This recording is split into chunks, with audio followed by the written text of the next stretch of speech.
Bonsoir, bonsoir à toutes et à tous. Vous êtes sur El Mararibia. Soyez les bienvenus. J'espère que tant bien que mal vous avez passé une belle journée.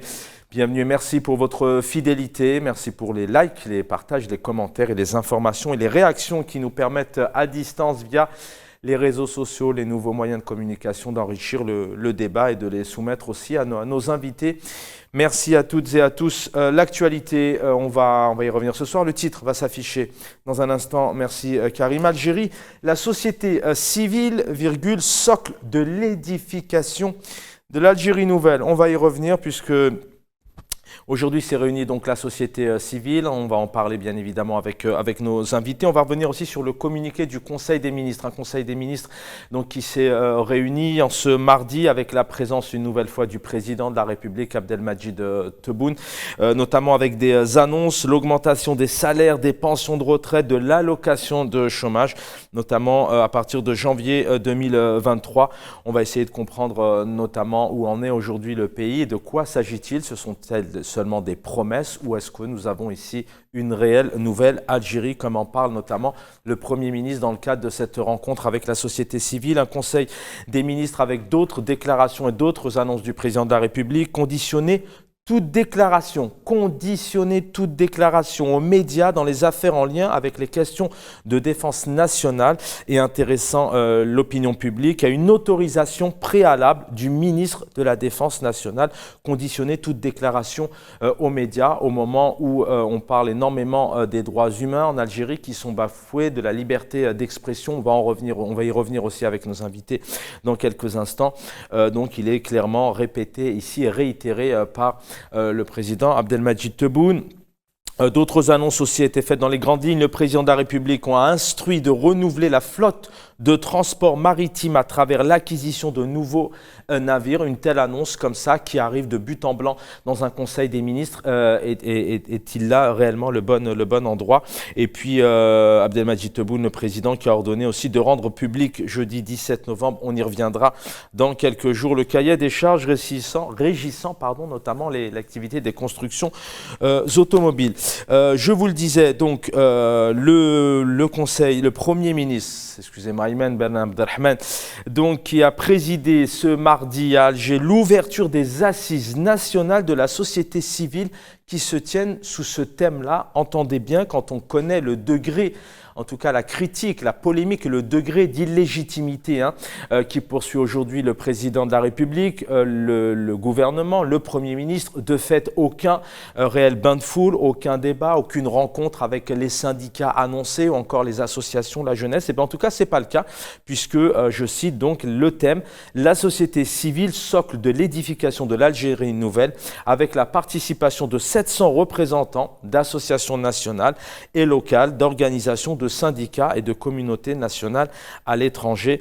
Les participants débattront pendant notamment 2 jours de la réalité de la société civile et les problèmes rencontrés. On va en parler avec nos invités dans quelques instants. Juste pour vous donner une information avant de vous présenter nos invités, donc vendredi matin à Genève, le ministre de la Justice, notamment algérien, a présenté son rapport lié aux droits humains.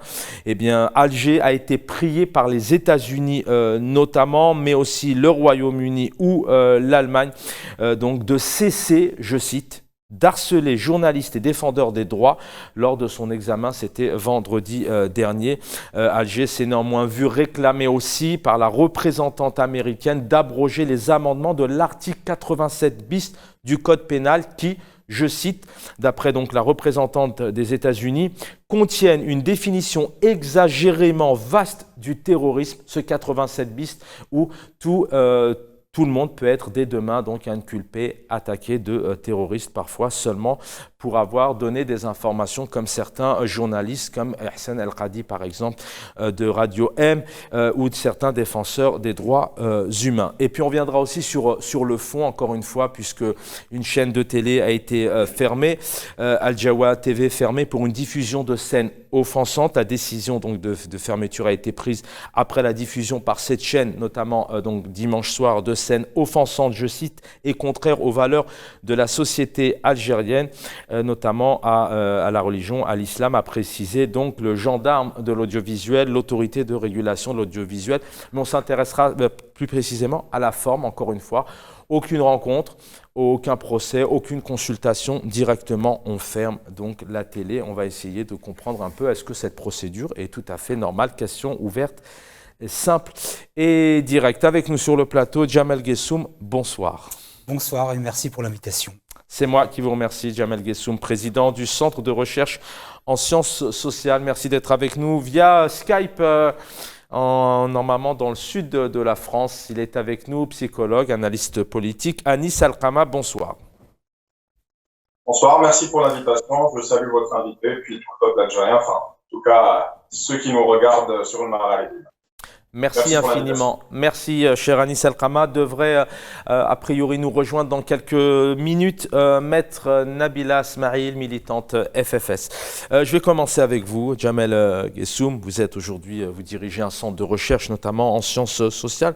Mais la politique, ça vous connaît, hein, de fait, notamment vos candidatures. On vient encore une fois de vivre, les Algériens vivent un nouveau Conseil des ministres avec la présence aussi, encore une fois, du président de la République, Abdelmadjid Tebboune. Dans les grandes lignes, ce Conseil des ministres, pour vous, est-ce que ce ne sont pas des promesses, des annonces comme ça qui sont avancées, ou est-ce que c'est vraiment l'édification d'une nouvelle Algérie? Alors, moi, je pense, et vous savez, pour mesurer la crédibilité d'un État, d'une personne ou d'un partenaire, on tente toujours de la mesurer en fonction de ce qu'elle a pu mettre en place auparavant, et en prenant référence, bien sûr, sur les engagements d'un chef d'État ou d'un partenaire. Moi, ce que j'aimerais dire par rapport à ce Conseil des ministres, et j'en ai bien évidemment le détail, j'aimerais dire que il n'y a rien, je dirais, d'extraordinaire. Vous avez évoqué précisément, Chaban, la question de l'achat bateau nouveau, en disant en gros, ils nous annoncent de but en blanc, sans préparation, que des bateaux vont être achetés. C'est pas quelque chose de tout à fait extraordinaire. Moi, non, mais c'est ce que c'est le bon endroit, parce que parfois, notamment dans les institutions, au Parlement, au Conseil de la Nation, en Conseil des ministres, il y a comme ça des annonces qui sont faites, mais à la fois c'est une très bonne nouvelle si ça peut se faire en Algérie, mais à la fois ça nécessite, c'est pas le débat de ce soir, mais ça nécessite tout un travail en amont, certain nombre de rencontres, de moyens, d'analyse, de consultation. Je comprends bien, mais il y a effectivement le fond et la forme, la communication politique. Chaque personne détermine. Non, pas du tout. Pourquoi on vend du rêve? Il a fait, en tout cas le président de la République, bon, il y a beaucoup de choses à revoir évidemment, mais dans l'ensemble des déclarations qu'il avait faites et des engagements qu'il avait pris, il en a eu quand même pas mal de respectés.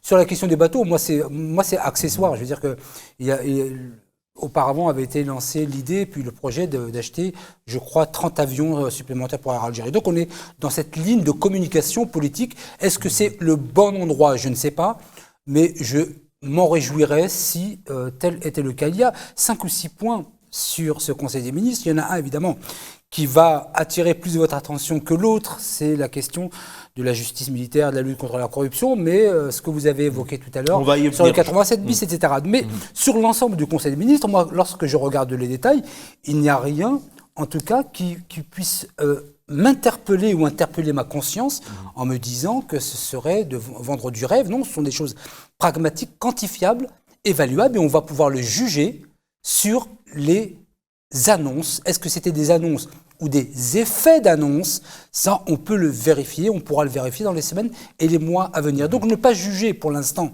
parce que ce n'est pas quelque chose... Vous savez, concernant le projet de loi relatif à la justice militaire, il y a aussi la question de l'Agence nationale de biens, des biens gelés, etc. On va y revenir dans le détail, mais il y a quand même notamment ce conditionnement de toute déclaration aux médias, et puis notamment lorsqu'on nous annonce un certain nombre d'augmentations de salaires, des pensions de retraite, d'allocations chômage, quand on voit aussi un peu le regard et le retour que nous avons, nous recevrons certainement demain et dans la semaine certains syndicalistes et représentants, et puis Maître Nabila Smaïl pourra aussi nous donner un peu la teneur du quotidien des Algériens. Est-ce que quelque part il n'y a pas un peu aussi deux mondes là? On a un Conseil des ministres qui fait ce genre d'annonce annonce dès janvier 2023, et puis à la fin, on a quand même un peuple qui, encore une fois, a des difficultés au quotidien. Non, votre questionnement appelle à une double réponse. Tout d'abord, la question de l'augmentation du salaire des fonctionnaires et l'augmentation de l'allocation de chômage, puisque vous l'aviez précisé dans votre préambule, ce n'est pas pour dans 10 ans, c'est pour dans janvier prochain.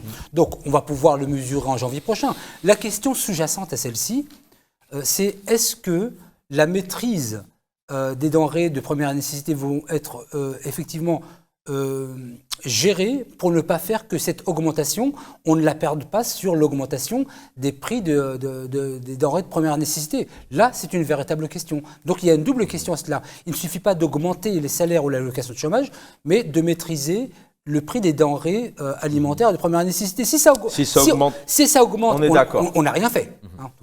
Anis Alqama, première réaction comme ça à chaud après 2-3 annonces comme ça que j'ai pu évoquer, mais vous avez pu aussi consulter, je le sais, ce qu'annonce le communiqué de l'APS sur ce Conseil des ministres.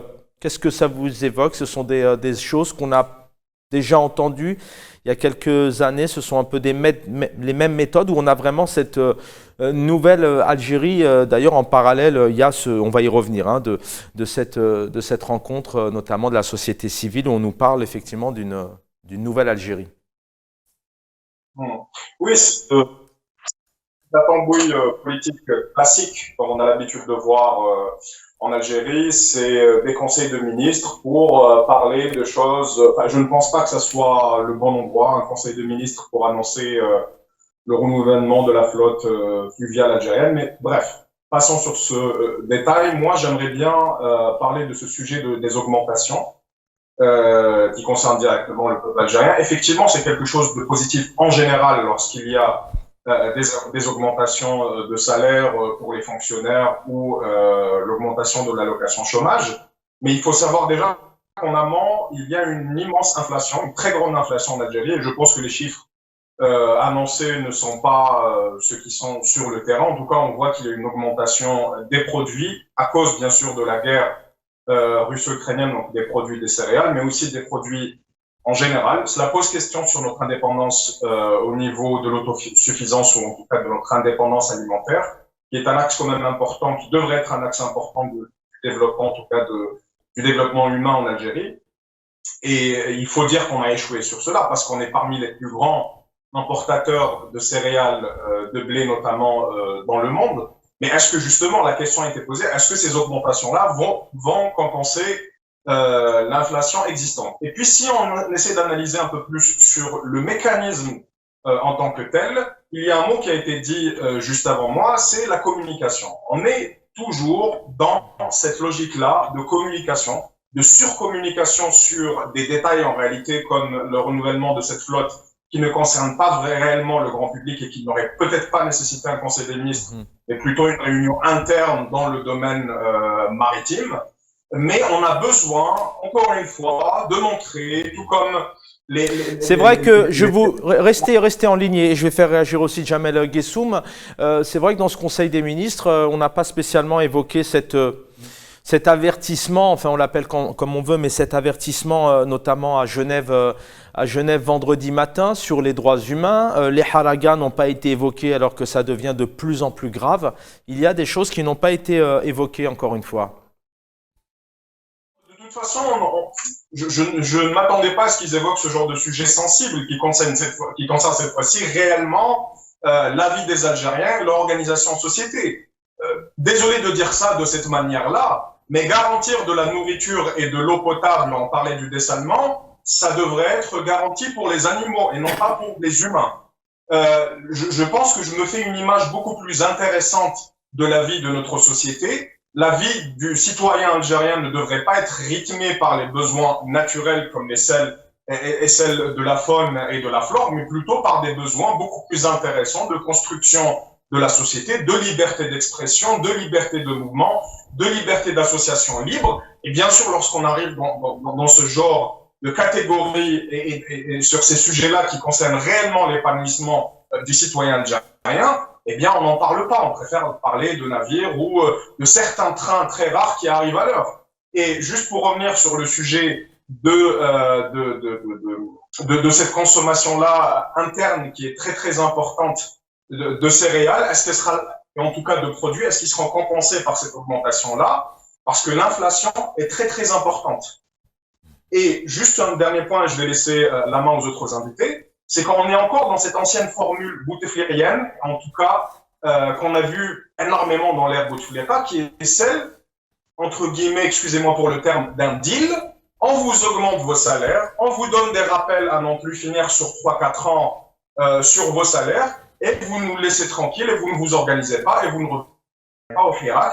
Et tout cela grâce à l'augmentation de la manne des hydrocarbures et l'augmentation des prix du gaz sous fond de conflit russo-ukrainien. Sachant que ce n'est pas notre gouvernement ou notre régime politique, disons cela comme cela, qui a forcé l'OPEP ou qui a provoqué cette situation-là, qui a amené l'augmentation des prix des hydrocarbures. Ils n'en sont pour rien.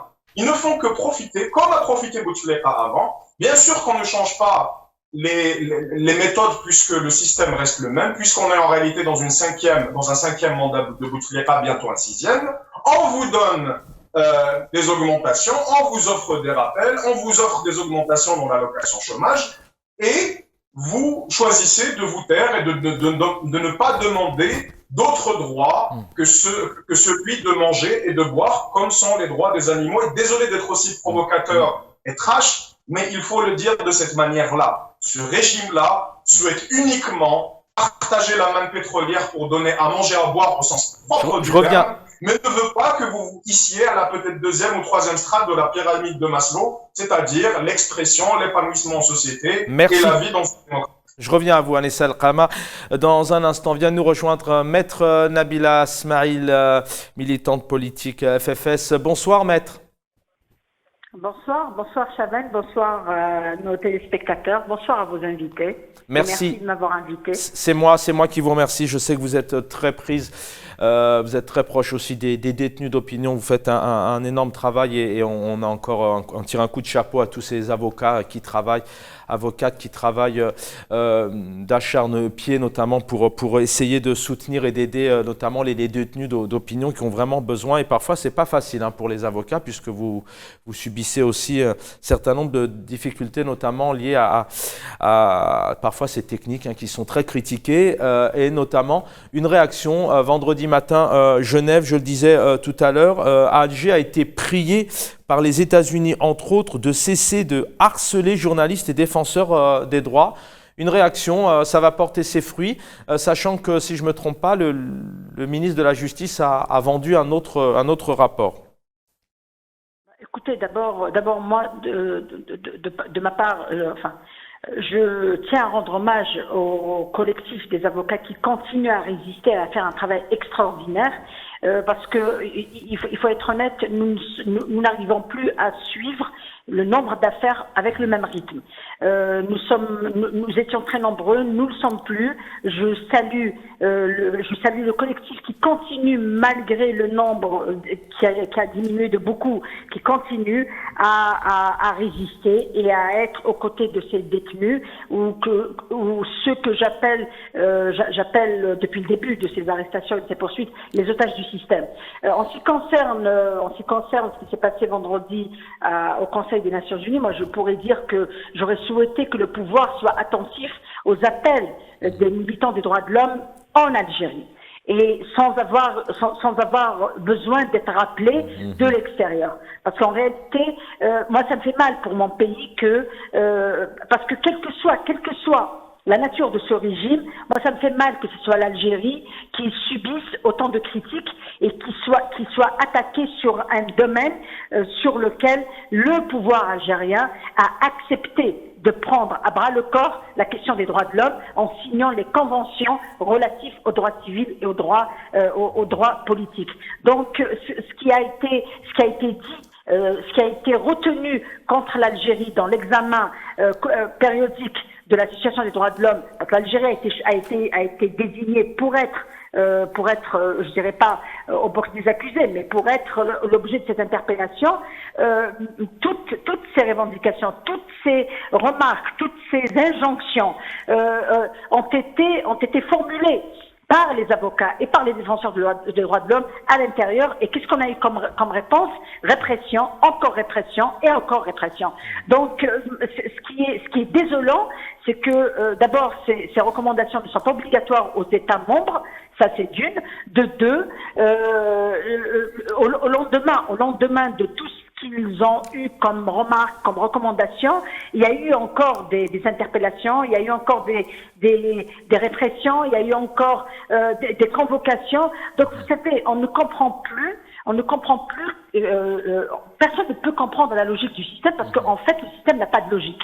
Parce que ce qui est logique est correct, il est carré, tout le monde peut comprendre. Mais là, il n'y a pas de logique. Il y a une impression qu'il y a une lutte de clans, une lutte au sommet, où l'un dit quelque chose, l'autre fait l'opposé, mais en ce faisant, on expose l'image de l'Algérie à ce genre de remarques, à ce genre d'intervention. Parce qu'en réalité, c'est la question des droits de l'homme a toujours été un alibi pour intervenir dans les questions internes des pays. Donc, ce qui se passe est un danger pour le pays parce que ça pourrait constituer un alibi pour une éventuelle intervention parce que ça peut commencer par des recommandations, ensuite des avertissements, ensuite des sanctions, ça peut aller jusqu'à des sanctions économiques et sommes-nous capables, enfin ce pouvoir est-il capable d'assumer sa feuille de route parce que c'est une feuille de route qui est en tout cas, maître, alors, oui, maître, justement en parlant de feuille de route, et là je fais appel d'ailleurs à la juriste, l'avocate que vous êtes, et aussi à l'analyste, à la militante politique. D'abord, la juriste que vous êtes, ça veut dire quoi de conditionner toute déclaration aux médias, notamment en ce qui concerne les affaires de certaines questions liées, par exemple, à la défense. Comment vous pourriez analyser cette formulation du président de la République? Écoutez, ceux qui ont mis la défense sous les projecteurs, c'est le pouvoir lui-même. Parce que tous les pays du monde ont une armée qui en parle le plus que les médias algériens. Donc, conditionner des articles ou des interventions concernant cette institution qui est souveraine et qui doit être protégée, c'est pas au peuple qu'il faut dire ça, mais à ceux qui la mettent en avant de toutes les informations, en avant de tous les médias étatiques. On parle d'abord de l'armée, ensuite d'autres choses. Donc, qui c'est qui expose, qui c'est qui en parle le plus? C'est plus le pouvoir que le peuple. Le peuple, il vous dit, nous, on n'a pas de problème avec l'armée, nous, on n'a rien du tout. Nous, on demande à ce que cette armée reste dans ses prérogatives. C'est une armée populaire, ses prérogatives sont définies par la Constitution.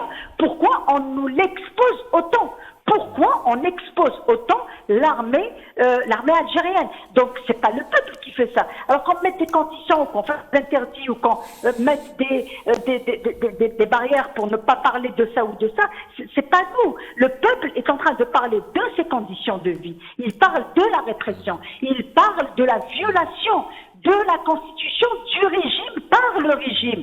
Il se pose la question, que fait l'article 51 et 52 dans la constitution du pouvoir? Quand vous avez l'article 51 qui vous dit la liberté d'opinion est inviolable, la liberté d'exercice des cultes est garantie, elle s'exerce dans le respect de la loi. L'État assure la protection des lieux de culte alors qu'on sait que tout est contrôlé, tout est interdit. L'article 52 qui vous dit la liberté d'expression est garantie, les libertés de réunion et de manifestation pacifique sont garanties, elle s'exerce sur simple déclaration. Ensuite, il vous met un alinéa qui vous dit la loi fixe les conditions et les modalités de leur exercice. Mais moi, c'est pas possible. On ne peut pas me mettre des modalités pour exercer un droit sacré qui est le droit à l'expression et le droit à l'opinion. Il doit s'exercer dans les cadres qu'ils veulent. C'est-à-dire, moi, je suis militant du FFS, je sors du siège national, je n'ai plus le droit de parler politique. Ça, ce n'est pas normal. Donc quand parte avec une délégation à Genève pour dire oui, il y a des ennemis, l'Algérie est ciblée, mais c'est pas possible. Mais l'Algérie, ils l'ont fragilisée. Ils l'ont fragilisée. Vous savez, ça nous fait mal d'entendre autant de reproches et de remarques adressées à un peuple, à un pays qui a connu et à un peuple qui a mené 2 guerres, Chabel, 2 guerres. 2 guerres dont les générations sont encore en vie. Il y a une première guerre de libération, 54-62. Il y a les survivants. Ils ont encore les traumatismes de cette guerre pour se réveiller et mener une deuxième guerre, 91-2001, la guerre contre le terrorisme. Donc ce n'est pas possible de continuer à infliger à ce peuple ce genre de... Déjà qu'il ne s'est pas débarrassé des traumatismes de ces 2 guerres, et maintenant alors, on le met dans un traumatisme. Mais d'un côté, je vous garde encore 3 petites minutes parce que je sais que je dois vous libérer. D'un côté, vous parlez effectivement de fragilisation, mais de l'autre côté, il y a cette fragilisation au quotidien du peuple algérien et on en parle parce que ce sont aussi des éléments que les militants, les Algériens, Algériennes transmettent via aujourd'hui toutes ces techniques d'information. Il y a des vidéos à foison, mais de l'autre côté, il n'y a pas spécialement de fragilisation. D'abord, en septembre dernier, je rappelle que le président Abdelmadjid Tebboune avait annoncé clairement, il avait précisé que près de 82% des problèmes soulevés, notamment dans les zones d'ombre, ont été résolus. Je continue à citer, nous devrions plus évoquer les zones d'ombre d'ici fin 2022, début 2023. Il y a aussi ces annonces en Conseil des ministres, je ne vais pas y revenir, mais il y a ces augmentations de salaire, allocation de chômage. Et puis, il y a cet observatoire national donc, de la société civile, dit le Premier ministre, est un acquis, je cite, acquis important qui concrétise la vision du président de la République et on nous parle ici donc d'une société civile socle de l'édification d'une nouvelle Algérie. Y a-t-il une nouvelle Algérie? Et je voudrais vraiment, avant de vous faire réagir et vous avez la parole, on nous parle ici donc d'une réunion avec 700 représentants des associations locales, nationales, d'organisations, des syndicats, la communauté nationale à l'étranger. Le pouvoir devient de plus en plus légitime? Écoutez, on ne peut pas parler d'abord, on ne peut pas parler de développement ou de 80% de conditions des zones d'ombre qui sont réglées. Écoutez, arrêtez, j'habite au chef-lieu d'une grande wilaya et je peux un jour faire une vidéo en direct pour vous montrer l'état des routes. Ne serait-ce que pour ça. Et pourtant, ce n'est pas une zone d'ombre. Alors, écoutez, moi, j'ai l'habitude de faire tout le territoire national. Un jour, je ferai un direct pour vous montrer les zones d'ombre qu'on évite de visiter. Alors, s'il vous plaît, depuis 62, nous savons tous que le régime en place qui s'est emparé du pouvoir d'une façon illégitime a toujours fonctionné par le mensonge, par le déni de la réalité et par le mépris. Parce que quand on ment tout le temps, ça veut dire qu'on méprise. Et alors, ces assises... À la langue, on finit par croire au mensonge. Ah. Parce qu'il n'y a pas uniquement qu'un déni, c'est que celui qui ment finit par croire à ces mensonges. Parce que maintenant, vous parlez de ce conseil de la société civile. Mais nous savons tous que c'est la nouvelle cartographie du pouvoir. Maintenant qu'il a muselé tous les partis politiques, FLN-RND, il sait que c'est démodé, donc c'est le symbole de l'Algérie, de l'ancienne Algérie. Maintenant, il leur faut un socle, un nouveau socle, un nouveau visage pour préparer peut-être des échéances ou un deuxième mandat. Donc il faut contrôler cette société civile parce que pour cette société civile. Mais qui sont ces associations nationales, locales, des organisations? De syndicats. On écoutait encore Boualem Amoura la semaine dernière, enseignant au SATEF, qui nous dit que les syndicats, c'était impossible d'avoir des rencontres officielles, de travailler avec le pouvoir. C'est une série, j'en perds mes mots, ces assises-là, elles constituent en quoi en 48 heures? Écoutez, en 48 heures, on remplit une salle avec 700 participants, c'est très facile. Il ne faut pas oublier qu'on a ramené des bus avec des sandwichs cachés. Ils ont rempli la coupole pour demander le 5e mandat. Quand on a les moyens, l'administration, la police, tous les moyens de l'État au service d'un régime, c'est très facile à remplir ça. Mais écoutez, quand il n'y a pas de légitimité, quand il n'y a pas de liberté de penser, de liberté d'exercer son droit de citoyen, tout ce que fait le pouvoir, il le fait pour le pouvoir, il le fait pour lui-même. Donc il y a ce qu'on appelle il y a la marmite interne. Tout ça, c'est le pouvoir qui est en train de se préparer ses assises, tout comme il a eu son opposition, il a fait ses rencontres du temps de Bouteflika. Donc c'est le même pouvoir. Moi, je ne parle pas de personne, je parle de pratique, je parle de système politique, Je parle, vous savez, même les partis dits d'opposition ont été contaminés par les pratiques du pouvoir. Beaucoup de partis qui étaient portés par le peuple, malheureusement, ont été contaminés par cette nouvelle mode de chasser les vrais opposants ou les vrais militants et ramener une clientèle. C'est exactement la même chose. Merci, donc, maître. Le pouvoir est en train de se donner l'impression d'avoir une popularité, d'avoir des assises, d'être porté par des syndicats fantoches dont on ignore l'existence, des associations qu'on ne voit jamais activées sur le terrain, ou bien des associations chapeautées par des walis. Donc c'est une prolongation de l'administration, parce qu'une association ne peut pas être chapeautée. Elle doit avoir un agrément, oui, mais elle doit agir librement. Donc vous savez, qu'on fasse des assises ou qu'on fasse je sais pas quoi, c'est comme le Rassemblée. Le Rassemblée qui vote oui, même quand il s'agit d'hypothéquer l'avenir de leurs propres enfants. Alors, merci, maître. Tous ces mécanismes-là travaillent pour un pouvoir, mais moi je dirais une chose, il faut continuer à lutter pacifiquement, il faut continuer à y croire, c'est une lutte, c'est un combat, il doit rester pacifique, ça ne s'arrache pas facilement.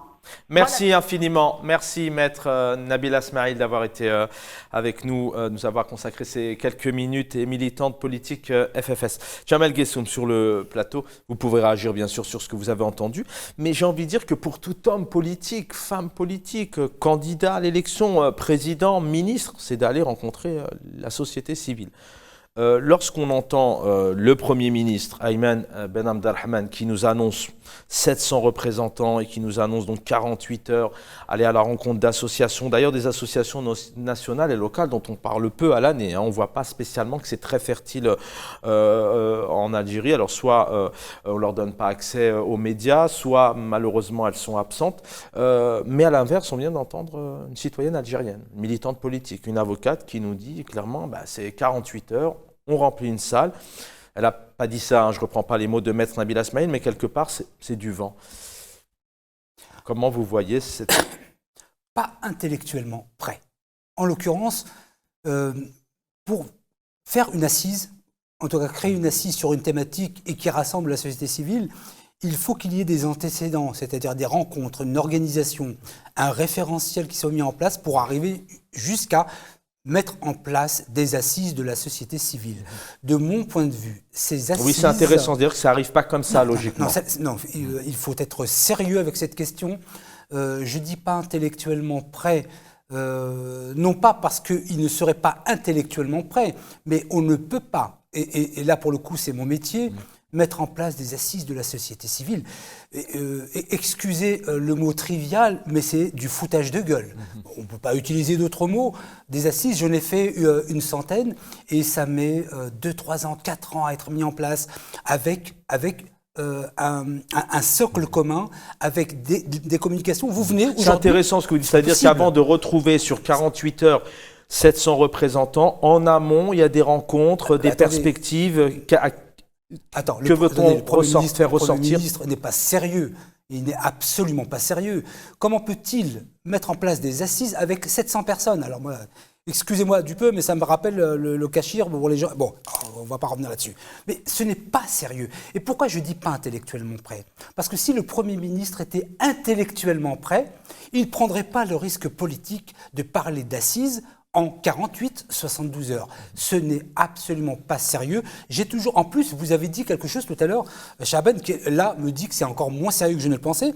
Vous avez parlé des assises de la société civile et vous avez terminé par les personnes à l'étranger, la diaspora. Oui, c'est ça. Là, c'est un double foutage de gueule. Donc, je dis au avec la Premier participation ministre, de 700 représentants d'associations nationales et locales, d'organisations, de syndicats et de la communauté nationale à l'étranger. D'ailleurs, c'est vrai que la diaspora est très présente en France. En tant que média, on n'en a pas entendu parler. Non, j'ai envie de dire, et là je regarde la caméra, Monsieur le Premier ministre, ne nous prenez pas pour des idiots.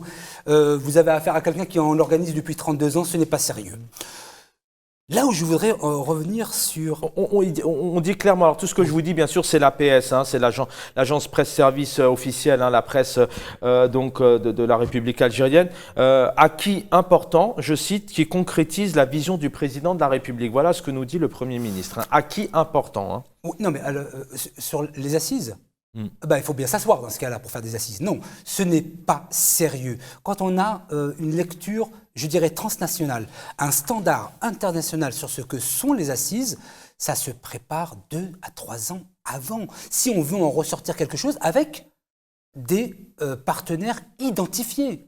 Moi, j'aimerais bien savoir qui a participé à ces assises, quels ont été leurs antécédents dans leur engagement associatif en Algérie. Je n'ai parlé une fois de ce Alors, sujet. c'est intéressant. On va donner la parole dans un instant à Anis Al-Khama qui va réagir. Mais c'est vrai que dans le fond, on a l'impression qu'à chaque fois qu'il y a de telles propositions, qui ne sont pas négatives, encore une fois, de réunir 700 représentants pour évoquer notamment pendant 2 jours la réalité de la société civile, les problèmes rencontrés, en examinant certains mécanismes, etc. Mais à chaque fois, sur ce genre de moments, c'est vrai que ce sont des choses qui arrivent comme ça. Encore une fois, c'est pour boucher les trous, c'est pour... quel est le message? Il y a peut-être un message derrière ça, c'est peut-être pas fait naïvement. C'est de la mauvaise communication. Quand on parlait de l'annonce des bateaux, ça ne me pose pas de problème qu'il annonce l'achat même de 200 bateaux. Mais quand on me parle d'organiser des assises de la société civile en quelques jours, c'est quand même intellectuellement...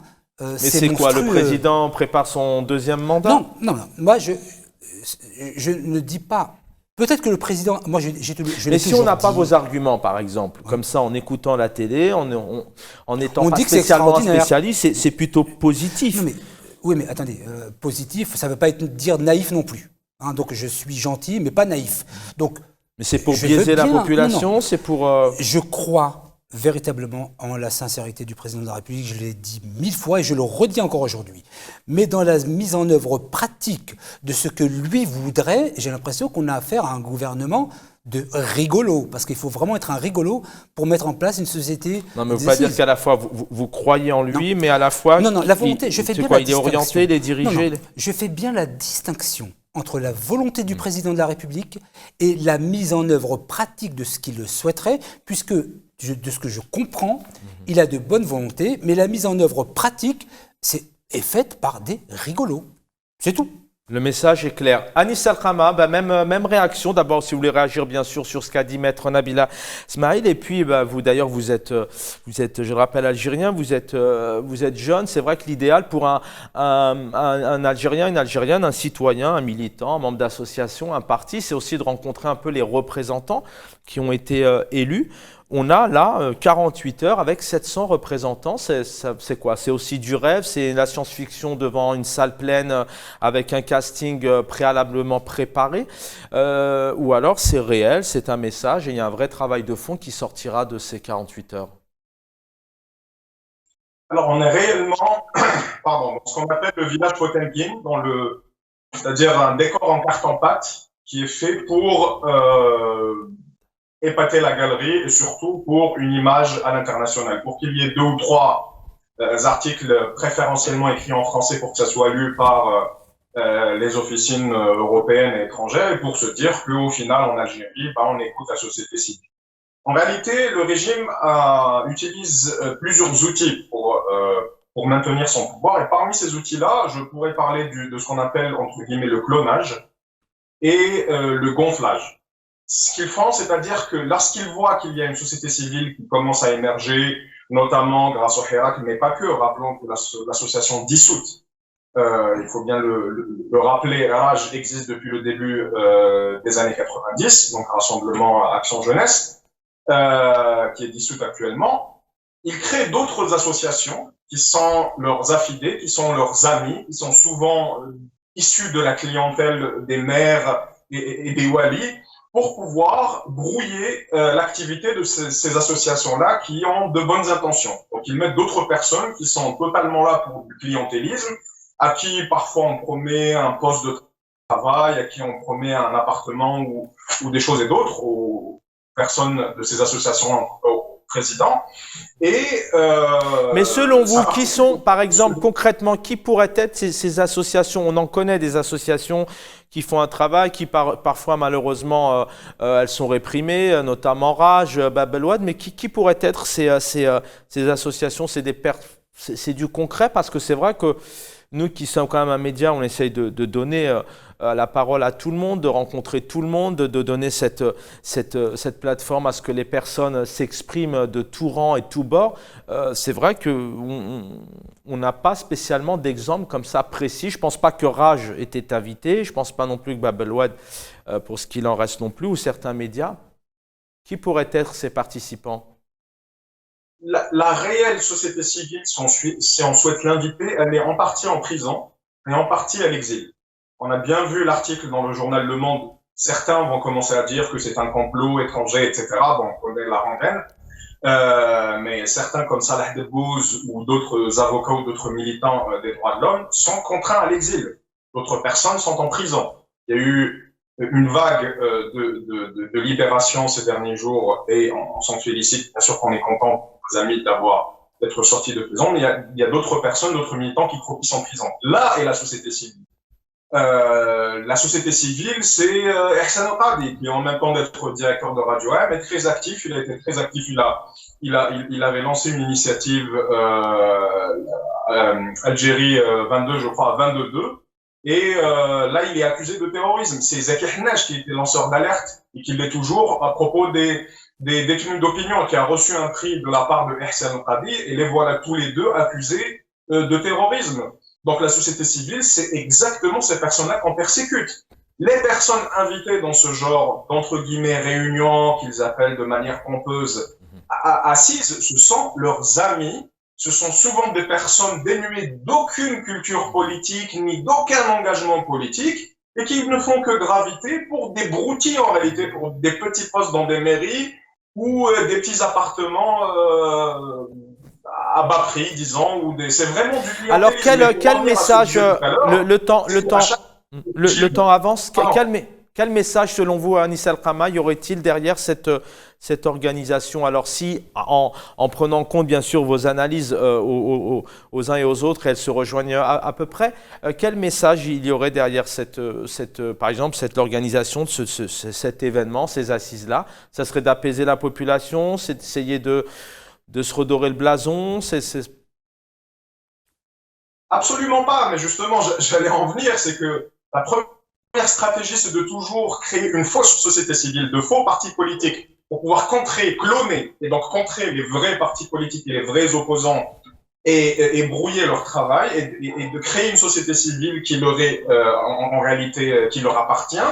Et deuxièmement, c'est dans une logique statistique. Vous avez bien remarqué que lorsque le ministre de la Justice est parti défendre le régime algérien lorsqu'ils se sont fait taper sur les doigts sur la situation des droits de l'homme, bien après cela, il y a eu Tebboune qui avait dit que, ou avant, je me souviens plus très bien, qui avait dit, pour défendre en tout cas le sujet des droits de l'homme, est-ce que vous connaissez un pays arabe où il y a 170 journaux, où il y a, je ne sais pas, 200 associations, je donne pas les chiffres exacts, mais en tout cas, c'était plus de 182 médias, 8000 journalistes. C'est pour artificiellement le chiffre, alors que ces journaux-là ne servent en réalité qu'à les mettre sous les sardines dans les marchés ou sous les poissons dans les marchés où on vend des poissons à l'étalage.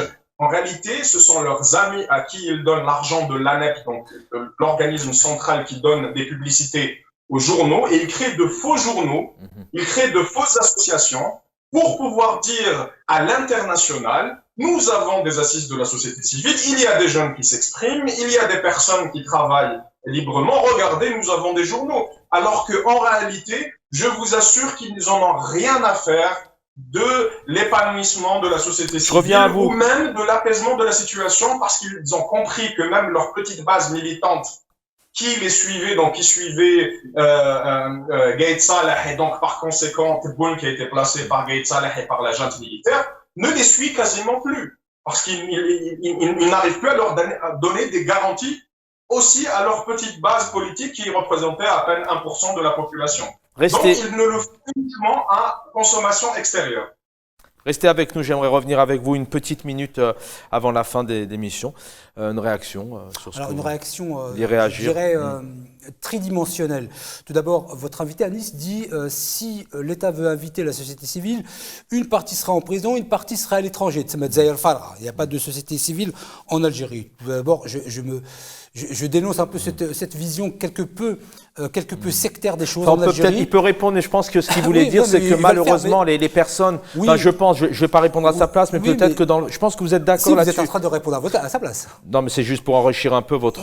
Moi je dis simplement que l'Algérie, elle est plurielle, il y a des gens très intelligents, il y a une société civile en Algérie qui n'est pas invitée, certes, à l'instar des 700 qui ont été invités. C'est pas ce qu'il voulait dire, donc il va répondre. Non, mais on lui donne. Anis Al-Qamar, juste peut-être en une minute là-dessus, quand vous dites effectivement, soit ils sont à l'étranger parce que malheureusement ils vont chercher la liberté, et soit ils sont en prison. Qu'est-ce que réellement vous vouliez dire par là pour qu'il n'y ait pas non plus peut-être d'amalgame et d'incompréhension? Pour éviter les propos, pour préciser exactement ce que je veux dire, c'est que bien sûr qu'il y a des personnes intelligentes et compétentes à l'étranger et en Algérie aussi, parmi les binationaux, les Algériens à l'étranger et en Algérie. Mais ils sont contraints pour beaucoup d'entre eux à se taire, à ne pas être dans l'action, à ne pas être proactifs, parce qu'en réalité, à chaque fois que vous êtes force de proposition, comme l'a été Raj, ou comme l'ont été d'autres, vous vous retrouvez en prison.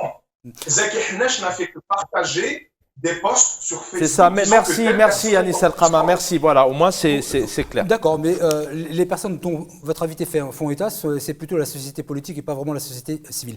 Très rapidement, à peine 1 minute 30, je n'en demanderai pas plus, je voudrais faire 3 observations. Tout d'abord, nous sommes beaucoup en Algérie dans l'injonction paradoxale. On dit souvent, nous avons du pétrole et du gaz, et donc il faudrait que le peuple en profite. Et quand le président de la République décide d'augmenter, on dit non, il va y avoir autre chose. Donc il ne faut pas être dans l'injonction paradoxale. Augmenter les salaires, l'allocation de chômage. Donc, on est très souvent dans l'injonction paradoxale. C'est-à-dire qu'on demande très souvent une chose, et quand elle arrive... Je ne pense pas que le peuple algérien ait dit non. Ce qu'il souhaite, le peuple algérien, c'est que sur ces 54 engagements, par exemple, il envoie le bout. Sur cette nouvelle Algérie, il envoie ce qu'il souhaite, c'est d'avoir de l'eau tous les jours. C'est de ne pas avoir de problème d'oxygène. Attendons de voir, jugeons sur les actes. La deuxième observation que je souhaiterais faire, moi j'aimerais beaucoup, et c'est vous qui gérez évidemment votre émission, mais sur la nuance... Vous savez, la phrase « conditionner toute déclaration aux médias dans les affaires en lien avec les questions de défense nationale et intéressant l'opinion publique à une autorisation préalable du ministre de la Défense nationale ». Moi, j'aimerais beaucoup, évidemment, ce n'est pas à ma place que de vous poser une question, mais comment est-ce que ceci a été lu par les commentateurs, les journalistes? Parce que lesquels? L'ensemble.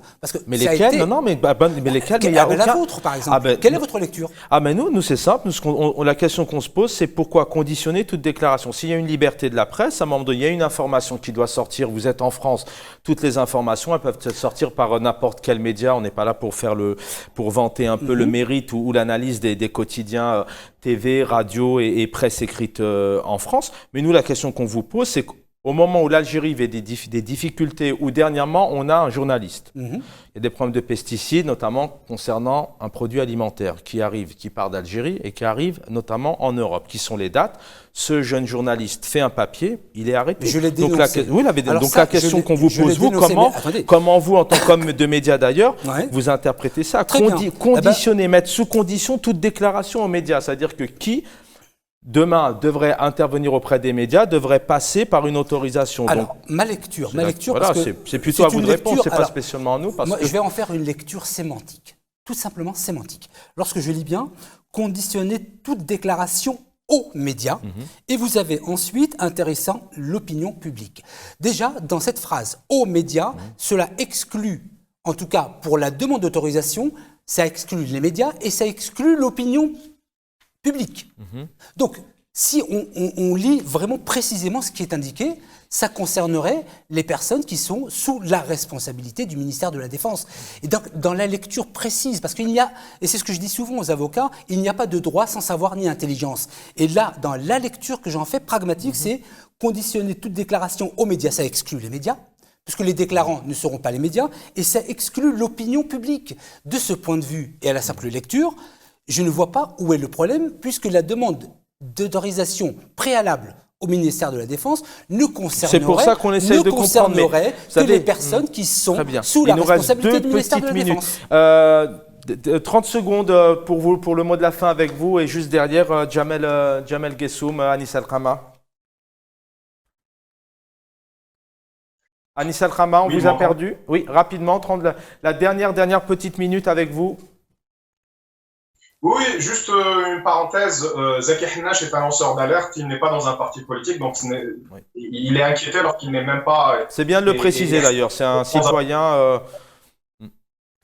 Il ne fait pas partie de la société politique, mais bien de la société civile. Quoique, il y a certains théoriciens qui mettent certains acteurs de la société politique dans la société civile. On ne va pas rentrer dans ce débat, mais en tout cas, ce que je veux dire, c'est qu'en réalité, notre travail, ou en tout cas mon humble travail, et le travail de d'autres militants doit surtout se concentrer, surtout en ce moment, sur le fait de décortiquer ces mécanismes-là qu'utilise le régime politique pour flouer aussi l'opinion internationale en se disant qu'il y a des assises, qu'il y a des choses qui sont faites, qu'il y a des points qui sont abordés, que nous nous engageons à faire ceci et cela. Notre travail, je pense qu'il serait intéressant de plus approfondir le décryptage de ces mécanismes-là de création de décors en Carcampa, de création de villages Potemkin, parce qu'en réalité, ce régime-là, lorsqu'on arrive à le décortiquer politiquement, lorsqu'on arrive à cerner ces stratégies, il ne fait que refaire exactement les mêmes stratégies faites et refaites depuis l'indépendance, parce que c'est exactement le même régime politique. Merci, cher Anis Al-Khama. Le mot de la fin pour vous. Je rappelle juste qu'on a entendu dernièrement le président de la République à l'Assemblée nationale aussi annoncer que tout ce qui était affairé un peu sur des problèmes de la défense, par exemple, devait aussi passer par un certain conditionnement. C'est pour ça aussi qu'on se pose ces questions ce soir. La dernière minute avec vous. La dernière minute. Alors, moi, ce que j'aimerais dire, tout d'abord, c'est que l'État, parce que moi, je fais bien la différence entre Daoula ou Sulta, l'État et les gouvernants. Le président de la République a une réelle volonté de faire les choses. Malheureusement, pour nous, Algériens, il est entouré de personnes qui ne sont pas qualifiées pour mener la politique qu'il voudrait. Et l'État algérien, je dis bien l'État algérien, je dénonce ce terme de régime, l'État algérien, par le président de la République, va certainement faire de belles choses, mais à lui de choisir ses collaborateurs. On en parlera dans le cadre de... Voilà, c'est à lui de choisir, vous le disiez, c'est quand même lui qui nomme son Premier ministre, et un Premier ministre est censé nommer un gouvernement qui réagit. Il en est responsable. Oui. Merci en tout cas pour vos analyses, Jamel Gessoum sur le plateau. Merci à Anis Al-Khama et merci à Maître Nabila Smaïl. Merci l'équipe en régie. La suite du programme dans quelques instants. Bonne soirée à tous.